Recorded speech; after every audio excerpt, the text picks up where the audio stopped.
ദിവസവും ഒന്നോ രണ്ടോ ആപ്പിൾ കഴിച്ചാൽ ഡോക്ടറിനടുത്ത് പോകുന്നത് ഒഴിവാക്കാമോ? ആപ്പിൾ ശരീരത്തിലുണ്ടാക്കുന്ന മാറ്റങ്ങൾ.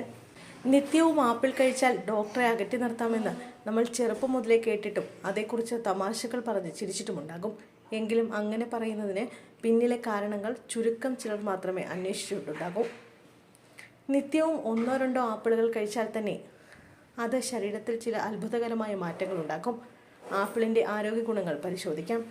ആൻറ്റി ഓക്സിഡൻറ്റുകളുടെ കലവറയായ ആപ്പിൾ നിത്യവും കഴിക്കുന്നത് ഫ്രീ റാഡിക്കലുകൾ ശരീരത്തിനുണ്ടാക്കുന്ന ദോഷത്തിൽ നിന്ന് നമുക്കൊരു സംരക്ഷണ കവചമൊരുക്കുന്നു. ഒരു പഠനമനുസരിച്ച് ആപ്പിളിൽ കെർസൈറ്റിൻ എന്ന ശക്തമായ ആൻറ്റി ഓക്സിഡൻ്റ് അടങ്ങിയിട്ടുണ്ട്.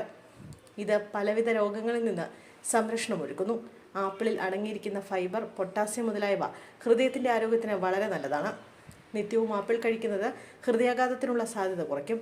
ആപ്പിളിൽ അടങ്ങിയിരിക്കുന്ന പ്രീബയോട്ടിക് ഫൈബർ കുടലിലെ നല്ല ബാക്ടീരിയകളെ പോഷിപ്പിക്കുകയും കുടലിൻ്റെ ആരോഗ്യവും ദഹനവും മെച്ചപ്പെടുത്തുകയും ചെയ്യുന്നു. ആപ്പിളിലെ ഫൈബർ രക്തത്തിലേക്ക് പഞ്ചസാര ആഗിരണം ചെയ്യുന്ന പ്രക്രിയ സാവധാനത്തിലാക്കുന്നു.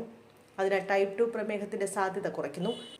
ആപ്പിളിൽ പെക്റ്റിൻ, പോളിഫൈനോൾസ് തുടങ്ങിയ സംയുക്തങ്ങൾ അടങ്ങിയിട്ടുണ്ട്. ഇത് കൊളസ്ട്രോൾ അളവ് കുറയ്ക്കാനും രക്തസമ്മർദ്ദം കുറയ്ക്കാനും മൊത്തത്തിലുള്ള ഹൃദയാരോഗ്യം മെച്ചപ്പെടുത്താനും സഹായിക്കും. തലച്ചോറിൻ്റെ ആരോഗ്യം സംരക്ഷിക്കുന്നതിൽ ആപ്പിൾ പ്രധാന പങ്ക് വഹിക്കുന്നു. പ്രായവുമായി ബന്ധപ്പെട്ട ഓർമ്മക്കുറവ്, അൾഷിമേഴ്സ് രോഗലക്ഷണങ്ങൾ എന്നിവ കുറയ്ക്കുന്നതിന് ഇത് സഹായിക്കുന്നു.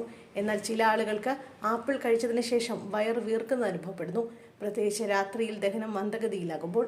ആപ്പിളിൽ ഉയർന്ന അളവിൽ ജലാംശം അടങ്ങിയിട്ടുണ്ട്. ഇത് മൂത്രമൊഴിക്കൽ വർദ്ധിപ്പിക്കും. ഉറങ്ങാൻ പോകുന്നതിന് 30-60 മിനിറ്റ് മുമ്പ് ആപ്പിൾ കഴിക്കുന്നത് ശരീരത്തിന് ഊർജ്ജം നൽകും. രാത്രിയിൽ ചുവന്ന നിറത്തിലുള്ള ആപ്പിൾ തന്നെ കഴിക്കുക. പീനട്ട് ബട്ടർ ചേർത്ത് ആപ്പിൾ കഴിക്കുന്നത് ബ്ലഡ് ഷുഗർ അളവ് നിയന്ത്രിക്കും. പാലിനൊപ്പം ആപ്പിൾ കഴിക്കുന്നത് നല്ലതാണെന്ന് വിദഗ്ധരും അഭിപ്രായപ്പെടുന്നു.